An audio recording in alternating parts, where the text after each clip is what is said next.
જય સ્વામિનારાયણ મિત્રો, 5 દિવસ પહેલા જે આ ઘટના બની, 27 લોકોની જાન ગઈ, નિર્દોષ લોકોને એના વાલીને દુઃખ સહન કરવાની ભગવાન શક્તિ આપે.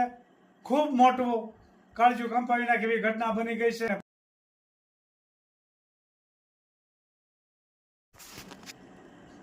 જય સ્વામિનારાયણ મિત્રો, કાળજું કંપાવી નાખે એવી ઘટના બની ગઈ કે આ 5 દિવસ પહેલા હુમલો થયો. હવે એ લોકો બિચારા વેકેશનમાં ફરવા જતા હશે અને હાવ નિર્દોષ લોકોને 27 લોકોનો હાવ નાની ઉંમરવાળાનો આતંકવાદીએ ગોળીએ દઈ દીધા.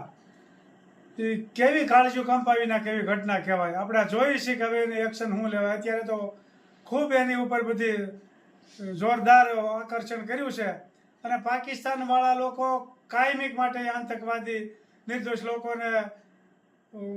લોકોની કેટલી વખત જાન ગઈ છે. આપણા આર્મીના લોકોને કેટલી વખત એને હુમલામાં શહીદ થઈ ગયા છે. એટલે પાકિસ્તાનને તો બધા દેશ ભેગા થઈને એનો પાકિસ્તાનમાં ક્યાંય ડાઠું ન રહેવા દેવું જોઈએ એવી જરૂર છે.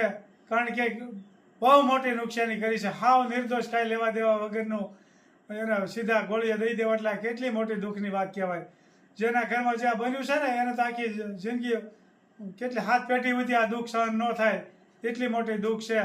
આવું દુઃખ કોઈ દી ક્યારેય ન આવે એવી ભગવાનને પ્રાર્થના કરું છું. જય સ્વામિનારાયણ.